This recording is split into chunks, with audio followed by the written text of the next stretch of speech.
امین کو ابرو سے باہر جانے کا اشارہ کر کے منصب نے گلا کھنکھارا اور دوبارہ اپنی توجہ موبائل فون کی جانب مبذول کی جہاں وسیلہ اس کے جواب کی منتظر تھی۔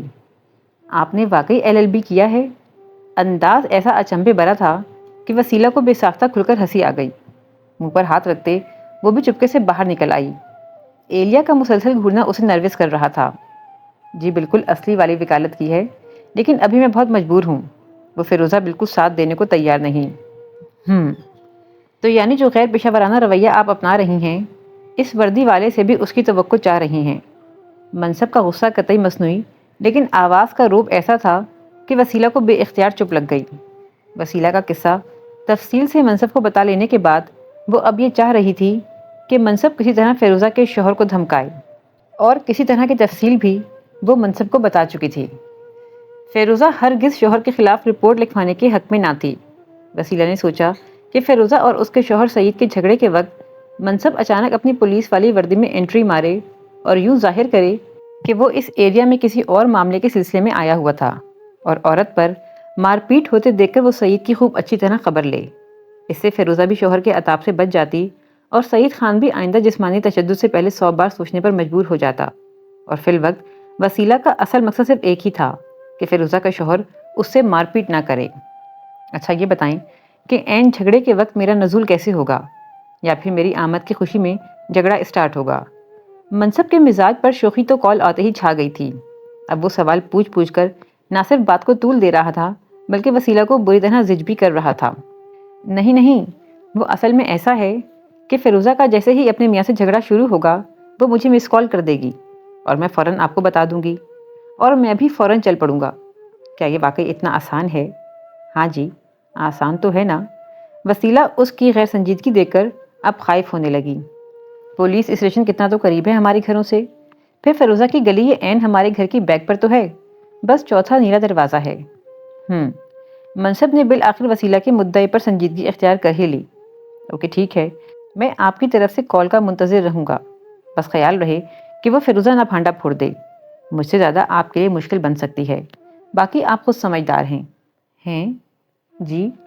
وسیلہ کچھ نہ سمجھنے کے انداز میں دیر تک موبائل اسکرین کو دیکھے گئی۔ پتہ نہیں منصب کے آخری جملے کا کیا مطلب ہے۔ وہ سر جھٹک کر فیروزہ کو بتانے چل پڑی۔ اس کا میاں تو صبح دوپہر شام کے حساب سے جھگڑا کرنے کی اہلیت رکھتا تھا، منصب کو کال کرنے کی نوبت کسی بھی ٹائم آ سکتی تھی۔ یہ سب آپ لائے ہیں مومن؟ تحریم ایک ایک چیز کو بار بار اٹھا کر دیکھتی، پھر بے یقینی سے مومن کو تکتی۔ پچھلے روز وہ ایک کولیگ کے ولیمے میں شرکت کرنے مینگورہ گیا تھا، تو واپسی پر بچوں کے لیے ڈھیر ساری شاپنگ بھی کر آیا۔ بظاہر لا تعلق دکھائی دیتا مومن اندر سے کتنا حساس اور کتنا جذباتی تھا۔ کمال ہے، مختصر سے وقت میں آپ نے اتنی اچھی شاپنگ بھی کی اور چھوٹی چھوٹی باریکیوں کا خیال بھی رکھا۔ اور سائز؟ وہ پھر ایک بیبی ڈریس نکال کر چمکتی آنکھوں سے اسے دیکھے گئی۔ مومن نے نومولود بچوں کے کپڑے نہ صرف پرفیکٹ سائز کے لیے تھے بلکہ موسم کی مناسبت کا بھی خیال رکھا تھا۔ بہت خوبصورت بیبی کوٹ اور بیبی کیئر بھی رکھے تھے۔ میں نے ان کی صرف تصویریں لی ہیں، تم تو اب سفر کرو گی نہیں، تو تصویر دیکھ کر پسند کر لو، اگلی مرتبہ لے آؤں گا۔ مومن نے بات کے دوران موبائل کھول کر اسے تصویریں دکھانا شروع کر دیں، اور یہ وہ چیزیں تھیں جن کا اسے خیال بھی نہیں آیا تھا۔ اور بچوں کی اماں کے لیے کچھ نہیں لائے؟ تحریم کی آنکھوں میں محبت بھرا شکوہ تھا۔ چنو منو کی اماں ذرا فری ہو لے، انشاءاللہ پھر خوب ڈھیر ساری شاپنگ کرواؤں گا۔ جی صحیح کہتے ہیں، سب کچھ بعد میں بنواؤں گی۔ ویسے وہ بات کچھ 4-5 سال بعد آنی ہے۔ مومن اسے بغور دیکھتے معنی خیزی سے بولا تو وہ چونکی۔ کیا مطلب 4-5 سال؟ جی ہاں میڈم۔ مومن نے پیار سے اس کی ناک پر انگلی بجائی۔ یہ جو شرافت سے اندر بیٹھے ہیں نا، انہوں نے تمہارے ہوش تک اڑا دینے ہیں۔ فیشن تو بڑے دور کی بات ہے، تمہیں روٹین کی کنگھی چوٹی بھی بھول جانی ہے۔ توبہ ہے مومن، آپ کو کتنا کچھ پتا ہے۔ ایسا لگ رہا ہے کسی تجربے کار ڈاکٹر سے بات کر رہی ہوں۔ بدتمیز، وہ بے اختیار ہنس دیا۔ چلو اب فی الحال تم یہ سب سامان باقیوں کو دکھا کر خوش ہوتی رہو، میں ذرا فریش ہو جاؤں۔ وسیلہ نے چھوٹی دیوار سے اندر جھانکا تو فیروزہ اپنے صحن کے بیچوں بیچ کھڑی دوپٹے کے کونے میں روپے لپیٹ رہی تھی۔ پرائے گھروں میں تانکا جھانکی سخت گناہ ہے۔ ہیں وہ؟ وسیلہ بوکھلا کر مڑی تو کوہنی منصب کے ڈنڈے سے جا ٹکرائی۔ اس نے ابھی کچھ دیر پہلے ہی منصب کو کال کر کے وہاں بلایا تھا۔ فیروزہ آج اپنی تنخواہ گھر لائی تھی اور بقول فیروزہ آج گھر پہ جھگڑا ہونا لازمی ہے، کیونکہ اس کا شوہر بنا مکان کے کرائے اور راشن پانی کی پرواہ کیے اس سے تنخواہ طلب کر لیا کرتا تھا۔ تبھی وسیلہ اس کے پیچھے پیچھے ہی اس کے گھر آ گئی تھی اور منصب کو بھی بلا لیا تھا۔ اوہو، زور سے لگ گئی؟ منصب نے گھبرا کر ڈنڈا پیچھے کیا۔ نہیں، ٹھیک ہے۔ وسیلہ نے کوہنی سہلا کر اپنی شال درست کی۔ براؤن اور بلیک کلر کے کپڑوں میں اس کی رنگت کچھ اور کھلی ہوئی سی لگ رہی تھی۔ منصب نے گھور کر دیکھنے سے گریز کیا۔ جی تو کب چھاپا مارنا ہے؟ چھاپا؟ وسیلہ کی آنکھیں پھیل گئیں۔ یہ چھاپے وغیرہ سے تو اس کے شوہر کو شک ہو جائے گا۔ وہ دبا دبا چلائی، بھائی اس کو بھی چھاپا ہی کہتے ہیں، پریشان نہ ہوں۔ اور آپ اس کو کہیں گے کیا؟ آپ کہیں کہ یہاں قریب چوری ہوئی تو تفتیش، پولیس کو وضاحت دینے کی کیا ضرورت؟ اس طرح تو پولیس والا ہی چور لگے گا۔ نہیں جانے وسیلہ کے چہرے میں ایسا کیا تھا، منصب کا دیکھتے ہی مزاج شوخ ہونے لگتا۔ ارے لیکن اس طرح تو سعید یہ سمجھے گا کہ آپ اسی کی خبر لینے آئے ہیں اور پھر فیروزہ کی خیر نہیں۔ وسیلہ کی آنکھوں سے خوف جھلکنے لگا۔ منصب کو بھی فوراً ترس آ گیا۔ اچھا صحیح ہے، بنا لیں گے کوئی بہانہ، لیکن اس سے سلوک کیا کرنا ہے؟ اتنا سبق تو سکھانا ہی چاہیے کہ آئندہ وہ بیوی سے ہاتھا پائی نہ کرے۔ جی وہ تو ضروری ہے۔ اوکے، تو ہاتھ پیر توڑ دوں؟ منصب کا انداز ایک دم نارمل تھا۔ توڑ پھوڑ؟ وسیلہ چلا اٹھی۔ نہیں بھائی، بس ہلکا سا ڈنڈا ہی مار دیں۔ ہلکا سا ڈنڈا؟ منصب نے غصے سے ہاتھ کمر پہ رکھا۔ ہمیں تو پریکٹس میں بھی ہلکا ڈنڈا نہیں سکھایا جاتا، ٹانگیں تو کم از کم ٹوٹیں گی۔ ٹانگیں؟ ہائے نہیں، ارے وہ فیروزہ ٹوٹی ٹانگوں والے شوہر کا کیا کرے گی؟ وسیلہ نے خوف سے تھوک نگلا۔ منصب کو بلا کر اب وہ 100% پچھتا رہی تھی۔ تو ماتھا پھوڑ دیتا ہوں، اپنا خون دیکھے گا وہ سعید تو عقل ٹھکانے آ جائے گی۔ منصب اب مکمل تنگ کر کے ہاتھ اٹھا رہا تھا۔ دیکھ چکا تھا محترمہ اس کی باتوں کو سخت سنجیدگی سے لے رہی تھیں۔ نہیں نہیں، خون نہیں، پلیز آپ واپس جائیں، میں کچھ اور سوچتی ہوں۔ اسے منع کرتے وسیلہ کا واضح ہاتھ کانپا تھا۔ منصب نے مسکرا کر اس کی کانپتی کلائی کو دیکھا۔ وسیلہ کی موم طبیعت پر دل بے طرح پگھلا۔ کچھ دیر محبت سے اس کا چہرہ دیکھتے کچی دیوار سے کندھا ٹکا دیا۔ زندگی بہت کٹن ہے سویٹ ہارٹ، بیجا نرمی خود اپنے ہاتھوں اپنا قتل کروانے کے مترادف ہے۔ سخت بننا سیکھیں، وقت بہت بے رحم ہے۔ واپس چلیں؟ وسیلہ نظریں چرائے اس کے طرز تخاطب کی زد میں تھی۔ منصب مسکرا کر سیدھا ہوا۔ سر انکار میں ہلاتے سانس اندر کھینچا۔ آج تو آپ کو دیکھنا ہی ہوگا سعید جیسے لوگ سیدھے کیسے ہوتے ہیں، اور آپ بنا کوئی مشورہ دیے چپ چاپ یہاں سے ویڈیو بنائیں۔ ویڈیو کہاں دینی ہے؟ وہ پھر بوکھلا کر آگے بڑھی۔ کہیں نہیں دینی، بعد میں بیٹھ کر دیکھنا کہ لائف میں سخت کیسے بنتے ہیں۔ منصب ابرو اونچا کر کے تدبر سے سمجھاتے آگے بڑھ گیا۔ اس نے چھوٹی دیوار سے سعید کو کمرے سے نکلتے دیکھ لیا تھا، اور پھر اس سے پہر ان دونوں کو آدھے گھنٹے سے بھی کم وقت میں اپنا مقصد حاصل ہو گیا۔ سعید نے اونچا اونچا چلاتے 5 منٹ میں ہی فیروزہ کی چوٹی ہاتھ میں لے لی تھی۔ غصے سے بیوی کو گھماتے وہ شاید دیوار پہ دے مارتا جب منصب نے دیوار کا ایک پٹ کھول کر اس پر ڈنڈے سے دستک دی۔ سعید کی نظر پولیس کی وردی پر پڑی تو وہ بالکل ہی شل ہو گیا۔ فیروزہ نے بال چھڑا کر جلدی سے چادر اپنے گرد اوڑھی اور منہ چھپا لیا۔ سعید اس دوران بھاگ کر دروازے تک گیا۔ وہ حیرت سے منصب کو دیکھ رہا تھا۔ میں بتاؤں بالوں سے پکڑ کر دیوار میں کیسے مارتے ہیں؟ منصب نے ڈنڈے کی نوک اس کی تھوڑی میں چبوئی تو سعید کی کراہ نکل گئی۔ کیا کرنے والے تھے بیوی کے ساتھ؟ بولو۔ وہ سختی سے دھاڑا تو سعید نے سہم کر منصب کے پیروں پر ہاتھ رکھ دیے۔ معاف کر دو صاحب، غلطی ہو گئی۔ معافی تو اب تھانے جا کر ہی ملے گی۔ ڈھونڈنے تو ایک چور کو آیا تھا، لیکن اس ایریے میں تو تم جیسے بدمعاشی پل رہے ہیں۔ عورت پہ تشدد کی سزا جانتے ہو یا سمجھاؤں؟ منصب نے ڈنڈا لہرایا۔ نہیں صاحب نہیں، آئندہ یہ غلطی نہیں ہوگی۔ جاؤ اپنی بیوی سے معافی مانگو، اور یاد رکھو مار پیٹ کرنے والے کے خلاف ہم بنا رپٹ کے کارروائی کر سکتے ہیں، اس لیے کسی بھول میں نہ رہنا۔ آج تو اتفاق سے گزر ہو گیا، لیکن آئندہ میں آتا رہوں گا اور بنا کسی پرمٹ کے تمہاری حرکات پہ نظر رکھوں گا۔ ہاں صاحب، جیسا آپ چاہیں۔ وہ گھگیانے لگا۔ یہاں آؤ۔ منصب نے ہاتھ لہرا کر فیروزہ کو قریب بلایا۔ کیا کہتا ہے؟ کیوں مار رہا تھا؟ نہیں صاحب، کچھ نہیں، معاف کر دیں اس کو۔ فیروزہ نے عاجزی سے ہاتھ جوڑے۔ شرم کرو بے غیرت۔ منصب نے سعید کے کان پر چٹکی بجائی۔ اب بھی تمہیں بچا رہی ہے، چاہتی تو میری اچانک آمد کا فائدہ اٹھا کر 1 کی 4 لگا سکتی تھی۔ اور یہ ہاتھ میں کیا ہے؟ رقم ہے، واپس کرو اس کے روپے۔ کماتی ہو تم؟ منصب نے انجان مل کر فیروزہ سے پوچھا تو اس نے سر ہلا دیا۔ خبردار جو آئندہ بیوی کی کمائی پہ نظر رکھی، اس کے لیے الگ سے دفعہ لگتی ہے۔ ایک بار تو تمہیں بتانا ہی پڑے گا۔ وہ پھر سے سعید کا کان مروڑنے لگا۔ سعید گھبرا کر پھر اس کے قدموں میں گر گیا۔ نہیں صاحب، کبھی کچھ نہیں مانگوں گا، مجھے اپنا نان چھولے کا ریڑھا کافی ہے۔ یہی تمہارے حق میں بہتر ہے۔ وہ اس کا کان چھوڑ کر باہر نکل گیا۔ وسیلہ نے موبائل نیچے کرتے ویڈیو روکی اور ہنستے ہوئے گلی سے باہر نکل آئی۔ اپنا گھر ڈھلان چڑھ کر تھا، منصب بھی سعید کو دھمکا کر اس کے پیچھے پیچھے نکل آیا تھا۔ اپنے ساتھ وہ کسی کانسٹیبل وغیرہ کو نہیں لایا تھا۔ اچھا تو وہ کون سی دفعہ ہوتی ہے؟ مطلب مار پیٹ پر بنا پرمٹ کے ایکشن لینا۔ وسیلہ کا چہرہ لگاتار ہنسنے سے گلابی ہو گیا تھا۔ شکر ہے اپنے سعید میاں وکیل نہیں تھے، ورنہ یہ نکتہ وہاں سے اٹھایا جانا تھا۔ منصب بھی تیز قدموں سے اس کے ساتھ آ ملا۔ وسیلہ کھلکھلا کر ہنس پڑی۔ ویسے میں شکر پڑھ رہی ہوں کہ سب کچھ بہت عمدہ طریقے سے ہو گیا۔ آپ کا بہت بہت شکریہ۔ آپ نے ڈیوٹی سے ہٹ کر ایک شکریہ تو مجھے ادا کرنا تھا، وہ بالکل ہی بے ساختہ کہہ گیا، لیکن پھر منہ پھیر لیا۔ بات سنبھالنا اب مشکل لگ رہا تھا۔ ادھر وسیلہ بھی حیرت سے دیکھے جا رہی تھی۔ جی وہ کیسے؟ کالام کے بعد تو پھر ملنا ہی نہیں ہوا۔ اس نے لہجے کو سرسری کرنے کی کوشش کی۔ وسیلہ بھی مسکرا کر رہ گئی۔ اسے آج پہلی بار معلوم ہوا تھا کہ منصب کے ساتھ بات کرنے میں سہولت کیوں محسوس ہوتی تھی۔ وہ ہمیشہ اپنے اور اس کے بیچ ایسا لائٹ دوستانہ رویہ رکھتا کہ معنی خیزی کی جگہ ہی نہ ملتی، ورنہ وسیلہ کو یاد نہیں پڑتا تھا کہ کبھی یونی میں اس نے اپنی کلاس فیلوز کے ساتھ کبھی معمول کی گفتگو بھی کی ہو۔ منصب اس لحاظ سے پہلا مرد تھا جس سے بات کر کے اس نے کبھی سرزنش نہیں کی۔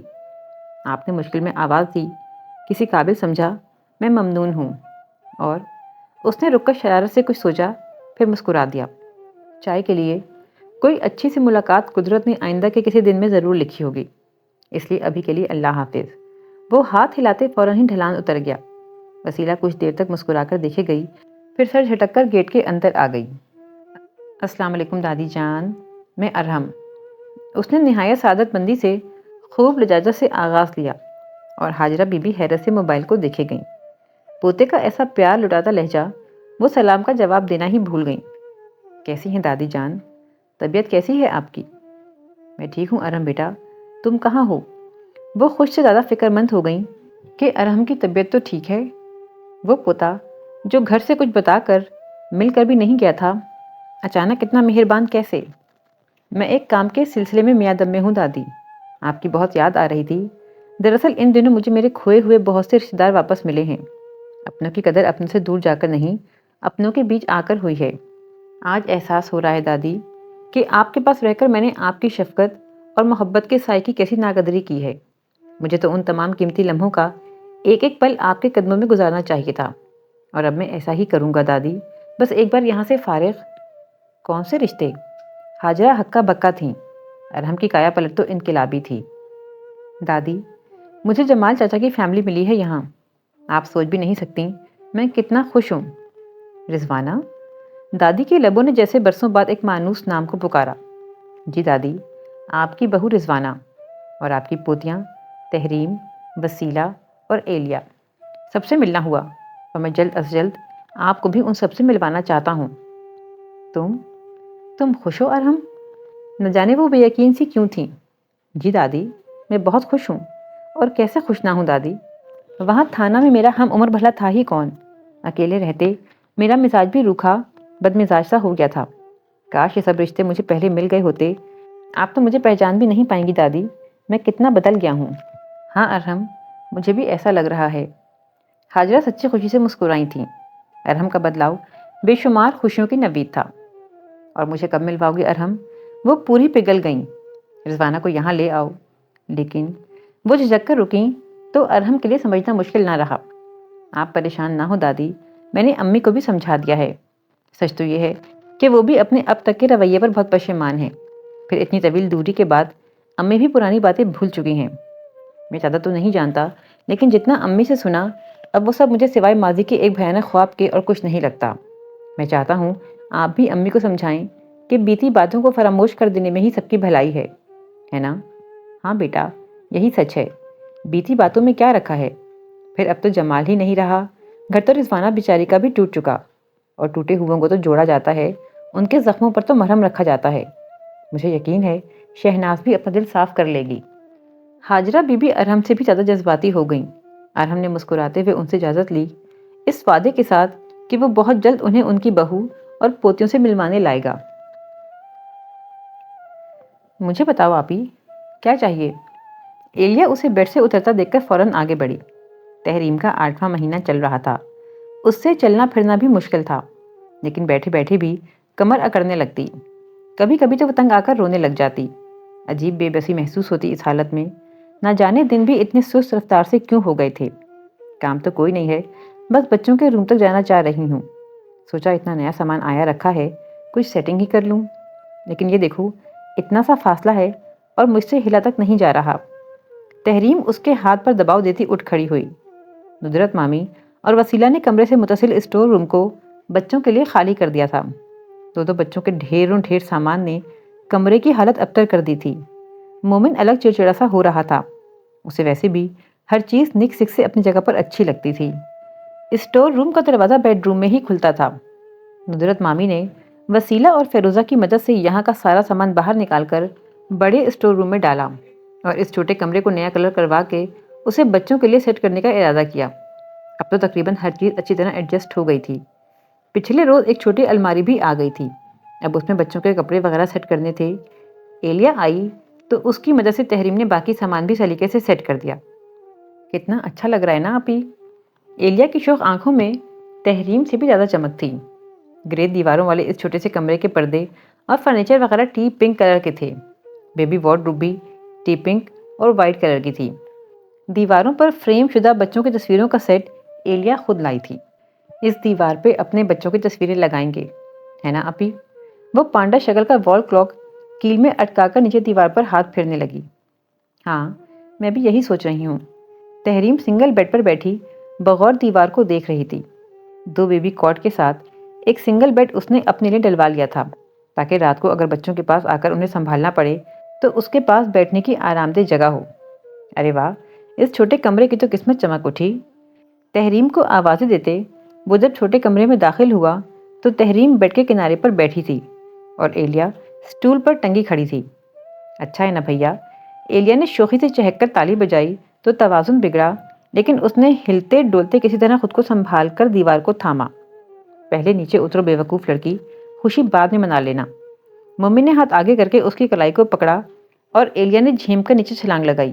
بھیا کا موڈ کچھ اچھا تھا، ورنہ بے نقد کی سننا پڑ جاتی۔ یہ دیکھیں مومن، ایلیا لائی ہے، اچھی ہے نا؟ تحریم نے اس کی توجہ قریبی دیوار کی طرف دلوائی جہاں کچھ دیر پہلے ہی ایلیا نے فریم شدہ تصویریں لگائی تھیں۔ ہاں اچھی ہیں، لیکن بہت جلد ان میں نئی تصویریں لگنے والی ہیں۔ وہ ہنسا۔ ایگزیکٹلی، میں نے بھی یہی سوچا کہ مہینے بھر بعد ہر طرف کی دیواریں اپنے بچوں کی تصاویر سے بھر دیں گے۔ ایلیا پھر چہکی۔ ہاں، اور ایک فریم میں تمہاری تصویر بھی ہونی چاہیے۔ گھر کے اکلوتے بچے کو 2 پارٹنر جو ملنے والے ہیں۔ مومن کا موڈ واقعی بہت خوشگوار تھا۔ ایلیا نے اس کی بات پر منہ بنایا۔ آج اس کی بے عزتی تو نہ ہو رہی تھی، پر بھیا بخشنے کو بھی کہاں تیار ہوتے تھے۔ پچھلے مہینے میں 18 سال کی ہو گئی ہوں اور میں نے اپنا آئی ڈی کارڈ بننے بھی دے دیا ہے۔ اس نے کمر پہ ہاتھ رکھ کے ایڑی اوپر کو اٹھائی، انداز میں صاف غرور جھلکتا تھا۔ بن جائے تو میرے پاس ہی رکھوا دینا، تاکہ تم جب بھی کوئی بلنڈر مارو تو میں تمہیں دکھا سکوں کہ اب یہ سب تمہیں زیب نہیں دیتا۔ وہ موسیقہ اڑانے کے انداز میں ہنسا تھا۔ پھر شروع ہو گئے آپ، چلیں اٹھنے میں مدد دیں۔ اس نے ہاتھ آگے کیا اور ایلیا بھی منہ میں بدبداتی باہر نکل آئی۔ آپ؟ وہ ایک دم بوکھلا کر کھڑی ہوئی تو گود میں رکھی کتابیں اور پین وغیرہ نیچے گر گئے۔ وہ مزید نروس ہو کر فوراً نیچے بیٹھ گئی۔ ارحم نے پیروں میں آیا پین پہلے جھک کر اٹھانا چاہا، لیکن پھر خود بھی اکڑوں بیٹھ گیا۔ وسیلہ اس سے چند فٹ ہی دور تھی۔ کاش ہم ایک دوسرے کے لیے اس قدر اجنبی نہ رہے ہوتے تو آج مجھے دیکھ کر آپ کا ریئیکشن کچھ اور ہوتا۔ اس نے مسکرا کر پین آگے بڑھایا اور وسیلہ نے تعجب بھری نظروں سے بس دیکھنے پر اکتفا کیا اور سامان سمیٹ کر اٹھ کھڑی ہوئی۔ آئیے، وہ دروازہ کھول کر اسے اندر لاؤنج میں لے آئی۔ وہ دھڑلے سے گھر میں گھس آنے والا اس کا سگا تایا ذات تھا۔ ادھر امی تھیں جو کل تک اپنی سسرال کا نام سن کر تھر تھر کانپتی تھیں، اب ارحم کمال خان کی اثر انگیز باتوں سے پگھلتی دکھائی دیتی تھیں۔ وسیلہ کو اس نئی بدلتی صورتحال پر اعتراض تو کوئی نہیں تھا، لیکن جو کچھ اب تک امی سے سننے کو ملا تھا اس کے بعد اتنی جلدی بھروسہ کر لینا اسے تو دانش مندی نظر نہیں آتا تھا۔ لیکن جب امی ہی مطمئن تھیں تو وہ کیسے کوئی اعتراض کھڑا کرتی؟ البتہ ذہن میں چلتی کشمکش اسے مطمئن نہیں ہونے دے رہی تھی۔ ٹھیک ہے کہ ماضی میں جو کچھ اس کی امی پر گزرا وہ اس کا آنکھوں دیکھا نہ تھا، لیکن جتنا کچھ امی سے سنا تھا اس کے تناظر میں تھانہ کی حویلی اس کے لیے کسی جیل خانے سے کم نہ تھی۔ پھر سوچتی شاید جگہ کا نام ہی عجیب ہے، جب شہر کا نام تھانہ ہو تو تصور جیل خانے کا ہی آ سکتا ہے۔ لیکن وہ سوچوں میں رکی۔ امی کہتی تھیں تائی شہناز ان کی صورت دیکھنے کی بھی روادار نہ تھیں۔ حویلی میں واحد دادی ہی ان کی خیر خواہ تھیں، اور پھر وسیلہ کی پیدائش کے موقع پر نہ جانے کیا ہوا کہ دادی نے انہیں اچانک حویلی چھوڑنے کا کہا اور ساتھ ہی تاکید کی کہ آئندہ وہ کبھی واپس نہیں آئیں گے۔ آنے والے کچھ سالوں میں جمال ہی ماں سے جا کر مل آتے۔ رضوانہ کو وہ دوبارہ گاؤں نہیں لے گئے، اور 10-12 برس تک جب تک جمال زندہ رہے انہی کا حویلی سے تھوڑا بہت ناتا رہا، اور جب جمال بھی فوت ہو گئے تو یہ سلسلہ بھی ہمیشہ کے لیے ختم ہو گیا۔ اور اب بابا کی وفات کے 12 سال گزرنے پر یہ ارحم کمال آیا تھا، یہ کہتا ہوا کہ گزری باتوں کو بھول کر ایک ہو جانے میں ہی سب کا بھلا ہے۔ وسیلہ جب چائے لے کر آئی تو ارحم اس کی امی سے کہہ رہا تھا کہ چچا جان کا جائیداد میں حصہ ہے جو ان کے بیوی بچوں کا حق اور ان کے پاس امانت ہے۔ وہ بڑے کھلے دل سے اس کی امی کو جائیداد کا ان کا حصہ وصول کرنے کا کہہ رہا تھا۔ رضوانہ اس کے خلوص اور اپنائیت پر ہر بار پہلے سے زیادہ ممنون ہو جاتی۔ وہ اس کے لیے دل میں بہت محبت بھرے جذبات محسوس کرنے لگی تھی۔ ارحم نے اس کی امی کی دادی سے بھی بات کروا دی تھی۔ حاجرہ برسوں بعد رضوانہ کی آواز سن کر بے طرح خوش ہوئی تھیں۔ آخری بار تو 12 سال پہلے ہی جمال نے ان کی بات کروائی تھی۔ مجھے یہ کزن کچھ عجیب سا لگا ہے نا؟ ایلیا کچھ خسر پھسر کے انداز میں وسیلہ کے کان میں بولی تو وسیلہ نے ہنسی روکی۔ چور نگاہوں سے دور بیٹھے ارحم کو دیکھا، وہ چائے کی چسکیاں لیتے رضوانہ کو تھانہ والی زمینوں کا احوال دے رہا تھا۔ اچھا کیا عجیب ہے مثلاً؟ وسیلہ نے دلچسپی سے ابرو اٹھایا۔ بناوٹی ٹائپ، مجھے اتنا میٹھا بولنے والے ببلو ٹائپ لوگ بالکل اچھے نہیں لگتے۔ ببلو ٹائپ لوگ؟ وسیلہ نے آنکھیں نکالی۔ یار باجی سمجھو نا، مطلب اتنا بھی کون اپنے گلے ترستا ہے؟ بھئی میٹھا بولنا تو خوبی ہوتی ہے، اور ہم نے بھی تو مومن بھیا جیسے روکھے لوگ دیکھے تھے، ہمیں ہضم نہیں ہو رہا شاید۔ روکھے ہیں لیکن اپنے اپنے تو لگتے ہیں نا۔ ویسے بھی اس ببلو سے تو بہت اچھے ہیں ہمارے سڑو بھیا۔ بس کرو، اب بیچارے کا نام نہ ببلو پڑ جائے۔ بناوٹی ببلو کیسا نام ہے؟ وہ شوخی سے چہکی تو وسیلہ نے بے اختیار ٹھوکا مارا۔ جوش سے اس کی آواز اونچی ہو گئی تھی۔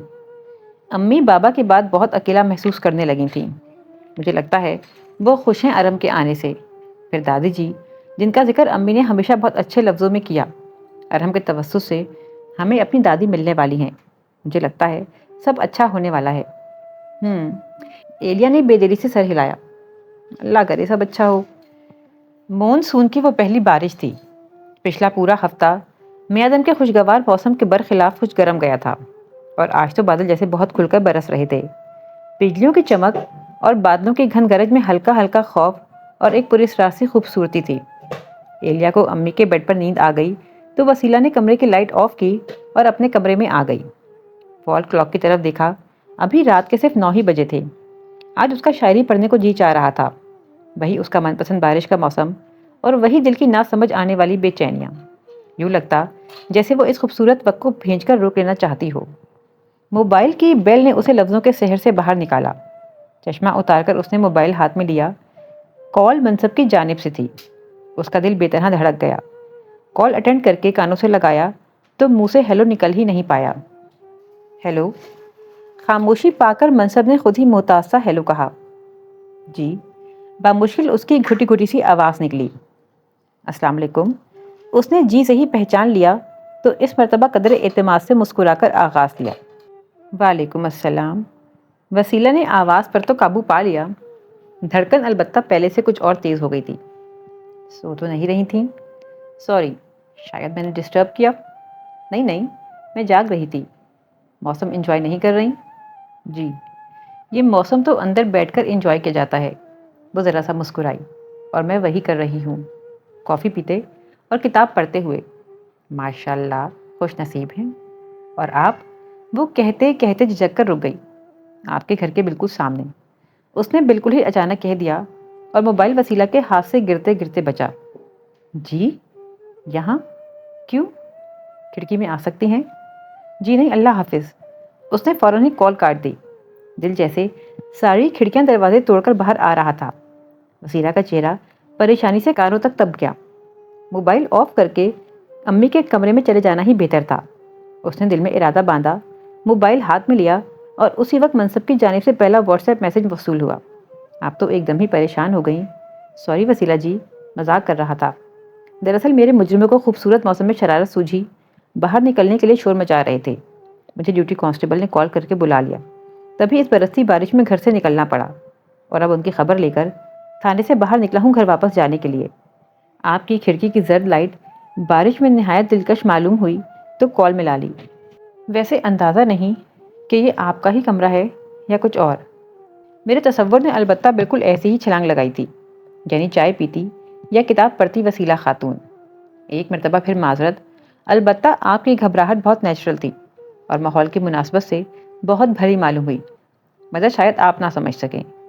اوہ، وہ نچلا لب دانتوں میں دیے ایک دم مطمئن اور شانت ہوئی۔ ہونٹ بھی بڑی دیر بعد مسکرائے اور پہاڑ سا بوجھ سر سے یکلخت اترا تو اس نے بھاگ کر کمرے کی لائٹ آف کی اور پردہ سرکا کر باہر دیکھا۔ سڑک یہاں سے صاف دکھائی دیتی تھی، ہلکی روشنیاں بھی تھیں اور بودابادی بھی جاری تھی۔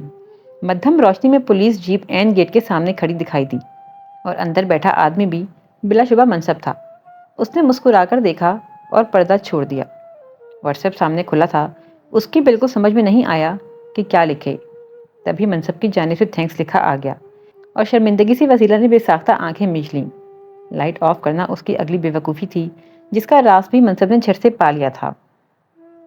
انسان کا دل کب خوف اور وہموں میں گھرتا ہے، رضوانہ نے کھڑے کھڑے بالکل ہی اچانک سوچا، اور جواب جیسے اندر موجود تو تھا لیکن زبان تک آنے اور الفاظ میں ڈھلنے کو تیار نہ تھا۔ ارحم ابھی ابھی ان سے مل کر اور یہ کہہ کر وہاں سے نکلا تھا کہ بہت جلد وہ اپنی امی اور دادی کے ساتھ یہاں آئے گا، اور رضوانہ اس کے جانے کے بعد خالی دماغ لیے بس یہی سوچ پائیں کہ وہ سب کچھ جو اپنے آپ ہوتا جا رہا ہے وہ یوں ہی چلتے رہنا چاہیے یا اس کو یہیں پہ روک دینا بہتر ہے، یا پھر اس سب کا زیادہ جوش اور جذبے سے آگے بڑھنا اچھا ہے۔ لیکن وہ کچھ بھی طے کرنے کی پوزیشن میں نہیں تھیں۔ البتہ یہ طے تھا کہ انہیں باہر حل کچھ نہ کچھ تو سوچنا ہے۔ جیسے وہ صوفے کے کونے پر ٹک گئیں، دماغ خیالات کی یلغار کو آج رکنے کو تیار نہ تھا۔ جیسے یہ کہ سب سے پہلے انہیں توفیق بھائی سے بات کرنی چاہیے تھی۔ 24 برس پہلے بھیا ہی تھے جن کے سہارے وہ اتنا بڑا قدم اٹھا پائی تھیں۔ ہاں یہ صحیح ہے کہ تب جمال ان کے ساتھ تھے اور فیصلہ بھی اماں جی کا تھا، شاید اس لیے رضوانہ نے ذمہ داری کا بوجھ خود پر پڑتا محسوس نہیں کیا تھا۔ لیکن جمال کے بعد تو توفیق بھائی ہی تھے جنہوں نے ہر قدم پر اس کا ہاتھ تھاما تھا، بلکہ دیکھا جائے تو گزرے 24 برسوں میں بھیا کا ہاتھ کبھی چھوٹا ہی نہیں تھا۔ اگرچہ اب وہ ہاتھ فالج کے حملے سہتے اتنا مضبوط نہیں رہا تھا، لیکن کچھ لوگوں کا محض ہونا ہی اللہ کی طرف سے انسان کی غیبی امداد اس کا سہارا ہوتا ہے۔ بھلے وہ کچھ بھی نہ کر پائیں، لیکن یہ ہونا کسی جادو کسی معجزے سے کم نہیں ہوتا۔ رضوانہ نے ایک نتیجے پر پہنچتے بے ساختہ سر ہلا دیا۔ بڑی دیر سے وہ خیالوں میں اپنے آپ سے باتیں کیے جا رہی تھیں۔ دوسرا خیال انہیں یہ آیا تھا کہ اماں جی اگر ارحم کے ساتھ یہاں آ جاتی ہیں تو ان سے بھی بہت کچھ جانا اور سمجھا جا سکتا ہے، کیونکہ باوجود برسوں سے رابطے میں نہ ہونے کے وہ ان کی خیر خواہ تھیں اور موجودہ صورتحال میں ان سے بہتر مشورہ اسے کوئی نہیں دے سکتا تھا۔ منصب، مجھے رضوانہ آنٹی کی طرف جانا ہے۔ کون رضوانہ آنٹی؟ وردی کے کالر درست کر دے اس نے سر پر کیپ فٹ کی۔ ایلیا نے مجھے ایک شاپ بتائی ہے، وہاں سے گرما کے اچھے کپڑے مل جاتے ہیں۔ رمشا نے آج لبنہ اور صفورہ کو بھی 2 گھنٹے لیٹ آنے کا کہا تھا۔ اس کا ارادہ منصب کے ساتھ ہی نکلنے کا تھا تاکہ وہ اسے ان کے گھر ڈراپ کر دے۔ کیا کہے جا رہی ہو؟ کہاں جانا ہے اتنی صبح صبح؟ ارے وسیلہ لوگوں کے گھر جا رہی ہوں، ایلیا سے میری بات ہو گئی ہے، وہ کہتی ہے ابھی آ جاؤ، پھر 9 ساڑھے 9 بجے تک نکل جائیں گے، گھر بھی وہ مجھے خود ہی چھوڑ دے گی۔ ارے تو یوں کہو نا، اتنی دیر سے سمجھ میں ہی نہیں آ رہا کہ کہاں جانا ہے، کیا کرنا ہے۔ ہاں تو مجھے کیا پتا تمہیں صرف وسیلہ کا نام سمجھ میں آتا ہے، آئندہ خیال رکھوں گی۔ رمشا کھلکھلا کر کمرے سے باہر نکل گئی اور منصب شرمندگی سے مسکرا کر رہ گیا۔ اسے واقعی ساری بات وسیلہ کا نام سن کر ہی سمجھ میں آئی تھی۔ تو اب آپ کی والدہ اور سسٹر کا نام بھی یاد رکھیں گے وسیلہ جی۔ اس نے اپنے آپ کو یاد دلاتے خیالوں میں وسیلہ کو مخاطب کیا، اور یہ بات اسے خود بھی کبھی سمجھ میں نہیں آئی کہ وسیلہ کے ذکر پر اس کے لب کیوں مسکرانے لگتے تھے۔ بنا کسی بحث میں پڑے اس نے رمشا کو وسیلہ کے گھر کے باہر چھوڑا۔ جولائی کے آخری ایام تھے اور آج نسبتاً ایک گرم دن تھا۔ وسیلہ کے باہر کہیں ہونے کی امید اور امکان تو نہیں تھا، پھر بھی دل نے نہ جانے کیوں یہاں تک آنے میں بھی انجانی سی خوشی محسوس کی تھی۔ واپس تو میرا خیال ہے میں خود ہی چلی جاؤں گی۔ رمشا نے خود کلامی کی تو منصب چونکا۔ نہیں، مجھے کال کر دینا، شاپنگ کر کے یہیں آنا، گھر میں خود چھوڑ آؤں گا۔ اوکے۔ وہ لاپرواہی سے شانے اچکاتے باہر نکل گئی۔